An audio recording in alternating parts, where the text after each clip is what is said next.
గతంలో వైసీపీ వచ్చిన ఫిగర్ని 150 అది ఖచ్చితంగా దాటుతుంది. సో 24లోనే లీడ్లో కూర్చునింది.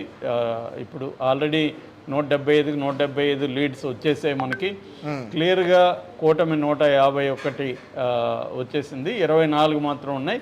ఒకవేళ వైసీపీ ఏమైనా తగ్గితే 151 క్రాస్ చేసే ఒక రివర్స్లో వచ్చింది. కరెక్ట్గా 2019 రివర్స్లో వచ్చింది. నిజానికి చాలామంది 2014 రివర్స్లో వస్తుంది అంటే వైసీపీకి పెద్ద మెజార్టీ రాదు కానీ గవర్నమెంట్ ఫామ్ చేస్తుంది, వీళ్ళకి ఒక 60-70 తెలుగుదేశం కూటమికి వస్తుంది అనేది ఎక్కువ మంది చెప్పారు. కానీ అది రాలేదు. 2019 రిజల్ట్ రివర్స్ అయింది. సో ఆరా మస్తాన్ అటర్ ఫ్లాప్. ఇక కేకే అతను నిజానికి మొన్నటి వరకు ఎవరికి తెలియదు. కేకే నిన్న మన ఛానల్లో కూడా మాట్లాడాడు. సో అతను నిజానికి 2019లో కూడా కేకే 150 పైన వైసీపీకి వస్తుందని చెప్పాడు. కానీ అతన్ని ఎవరు పట్టించుకోలేదు అప్పుడు. ఇప్పుడు కూడా 121 అంటే ఎవరు పట్టించుకోలే. కానీ తెలుగుదేశం మీడియా అతను విపరీతంగా పాపులరైజ్ చేసింది. సో ఇప్పుడు నిజానికి కేకే సర్వేనే సక్సెస్ అయింది. ఆరా మస్తానా కేకేనా అన్న పోటీ ఉన్నప్పుడు అందరూ కూడా కేకేని ఎవడూ నమ్మలేదు. ఇతనేందో విచిత్రంగా ఉన్నాడు, ఇతను చూస్తే ఇతను సర్వే చేశాడు అసలు అన్నట్టుగా ఎవరు కామెడీ లాగా అయిపోయింది. కేకేది వస్తుందని అనుకోలేదు, మనం కూడా అనుకోలేదు. నేను కూడా చెప్పినప్పుడు కేకేది 161 స్వీప్ లేదని నేను కూడా నమ్మాను. సో కానీ స్వీప్ ఉందనేది క్లియర్గా అర్థమవుతుంది. ఎందుకంటే మనమేం గ్రౌండ్లో పోయి చేయలేదు, మనకి వచ్చిన ఇన్ఫర్మేషన్ బట్టే మనం విశ్లేషిస్తాం. సో కానీ గ్రౌండ్లో పోయి వచ్చిన వాళ్ళందరూ కూడా కరెక్ట్గా చెప్పలేకపోయారు. కేకే మాత్రం కరెక్ట్గా చెప్పాడు. ఆయన 161 వస్తుంది అన్నాడు, 14 వైసీపీకి అన్నాడు. దానికి దగ్గరలోనే ఉంది కదా 161 అంటే 151 వచ్చింది కదా. అంటే కేకే సర్వేనే ఇవాళ కరెక్ట్ అయింది. నేను మొన్న నగలు అమ్మి నేను వెళ్ళి సర్వే చేశాను, ఆ డబ్బులంతా నేను పెట్టుకున్నాను అన్నాడు. నిజం కూడా కావచ్చు. కానీ ఆయన మీద అందరూ ఇప్పుడు ఆయనదే కరెక్ట్ అయింది. 2019లో కేకే సర్వే కరెక్ట్ అయింది. నేను అతనితో మాట్లాడినప్పుడు అడిగాను, మీరు ఫస్ట్ టైం వచ్చారంటే లేదు సార్, నేను 2019లో కూడా కరెక్ట్గానే చెప్పాను సార్. 2017లో నుంచి స్టార్ట్ చేశారు అతను. 2019 టైం నుంచి వర్క్ చేశారు. సో అది చెప్పాడు. సో ఇప్పుడు ఆరా మస్తాన్ సర్వేనా కేకే సర్వేనా అన్నప్పుడు కేకే సర్వే 100% కరెక్ట్ అయింది. 161 చెప్పాడు. 151 కూటమికి వచ్చేసే ఆల్రెడీ 152లో వెళ్ళింది.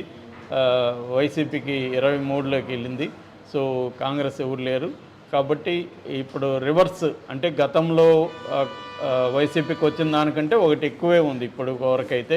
ఇంకా వైసీపీకి ఏమైనా తగ్గుతుందో చూడాలి. ఎందుకంటే 24 నుండి 25 నుండి వైసీపీ 23కి వచ్చేసింది. ఇది 23 నుంచి ఇంకా కూడా పడిపోతుందా అనేది చూడాలి. ఇది మాత్రం 23 మాత్రం లాస్ట్ టైం టీడీపీ గెలుచుకున్న సంఖ్యలో ఆగింది. 23 దేవుడు స్క్రిప్ట్ అన్నారు, అక్కడే ఆగితే మాత్రం మళ్ళీ రివర్స్లో ఇప్పుడు దేవుడు స్క్రిప్ట్ జగన్కి రాశాడని వీళ్ళు అంటారు. ఏదేమైనా కేకే సర్వే కరెక్ట్ అయింది, ఆరా మస్తాన్ సర్వే ఫ్లాప్ అయింది. మరి ఆరా మస్తాన్ ఆయన చెప్పుకున్నట్టుగా లగడపాటి లాగా విరమించుకుంటాడా? యాక్చువల్గా మరో లగడపాటి కేకే అని చాలామంది అన్నారు కేకేని. అట్లాగే తెలుగుదేశం వాళ్ళు మరో లగడపాటి ఆరా మస్తాన్ అన్నారు. సో ఇప్పుడు ఆరా మస్తాన్ అటర్ ఫ్లాప్. పాపం మామూలుగా ఎవరైనా కూడా ప్రిడిక్షన్ అనేవి ఒక్కొక్కసారి రాంగ్ అవ్వచ్చు, రైట్ అవ్వచ్చు. కానీ ఆరా మస్తాన్ ప్రిడిక్షన్ చూసుకుంటే ఇప్పుడు ఎవరైతే వైఎస్ఆర్సీపీ అది కరెక్ట్ అయింది, మంత్రులు ఓడిపోతారని ఆయన చెప్పాడు. అట్లాంటివి కరెక్ట్ అయినాయి. ఆరా మస్తాన్ చెప్పిన దాంట్లో ప్రముఖులు ఎవరెవరు ఓడిపోతారు, ప్రముఖులు ఎవరెవరు గెలుస్తారు, ఈ రెండు చెప్పాడు ఆయన. ఈ రెండు కూడా ఓకేనే. అంటే తెలుగుదేశంలో అందరూ గెలుస్తారన్నారు, కూటమిలో ప్రముఖులందరూ గెలుస్తారని చెప్పాడు ఆయన. వాళ్ళందరూ గెలిచేశారు. ఇటు వైసీపీలో ప్రముఖులందరూ ఓడిపోతున్నారు, 10 మంది మంత్రులు ఓడిపోతున్నారు అని చెప్పారు. అది మాత్రం కరెక్ట్ అయింది. సో ఆయన ఓవరాల్ ప్రెడిక్షన్ అయితే తప్పైంది, కేకే ఓవరాల్ ప్రెడిక్షన్ కరెక్ట్ అయింది. Right sir. అలాగే అంటే ఓటమిని ముందే వాళ్ళకి అంచనా వేశారు అని చెప్పేసి కూడా మనం వింటున్నాం వైఎస్ఆర్సీపీ పార్టీకి సంబంధించి. ఇప్పుడు కొడల నాని గారు అలాగే వల్లభనేని వంశీ గారు కూడా ఎక్కడైతే కౌంటింగ్ జరుగుతుందో అక్కడి నుంచి సైడ్ అయిపోయారు, వెళ్ళిపోయారు, పారిపోయారు అంటూ కూడా కథనాలు వినిపిస్తున్నాయి. సో దాని గురించి యా ఇందాకే విజువల్స్ వస్తున్నాయి. వైసీపీ మన వైసీపీ నుంచి వంశీ ఆయన కౌంటింగ్ కేంద్రం నుంచి వెళ్ళిపోయాడు. అట్లాగే నాని కూడా కౌంటింగ్ కేంద్రం నుంచి వెళ్ళిపోయాడు. ఆల్రెడీ నానికి ముందే తెలిసిందా అనేది ఇప్పుడు మనకి డౌట్ వస్తుంది. ఎందుకంటే నాని ఆ మధ్య కూడా అనారోగ్యం పాలయ్యాడు టెన్షన్తో. అట్లాగే నాని పంచిన